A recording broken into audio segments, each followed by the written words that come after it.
జగన్ ఓ పథకం ప్రకారమే విజయవాడలో పిల్ల సైకును కలిసేందుకు కిరాయి రౌడీలతో వచ్చారని టీడీపీ రాష్ట్ర ప్రధాన కార్యదర్శి బుద్ధా వెంకన్న ఆరోపించారు. నిన్న జైలు వద్ద అల్లర్లు సృష్టించాలన్న జగన్ వ్యూహం పోలీసుల అప్రమత్తతతో బెడిసికొట్టిందన్నారు. వంశీని జైల్లో కలిసి జగన్ చరిత్రహీనుడిగా మిగిలారన్నారు.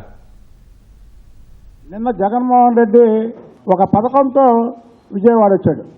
వంశీని కలిసి బయటకు వచ్చి పోలీసులు ఎవరైతే వాళ్ళ అరెస్టులు చేశారో ఎక్కడున్నా బట్టలు ఓడదీస్తానని ఒక పెద్ద జోక్ వేసాడు. అది పోలీసులు బట్టలు ఓడదీస్తావా?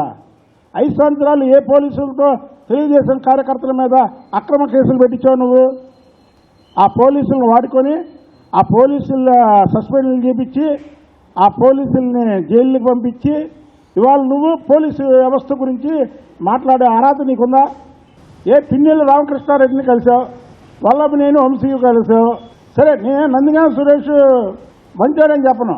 నందిగామ సురేష్ ఒక దళితుడు. ఆ దళితుడు 4 నెలలు జైల్లో ఉన్నాడు. ఎందుకు కలవలా నువ్వు?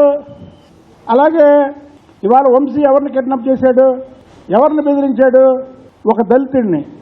అంటే దళితుల్ని బెదిరించి దళితుల్ని కిడ్నాప్ చేసిన వాళ్ళ మీద నువ్వు వెళ్ళి పరామర్శించడం ఏంటి?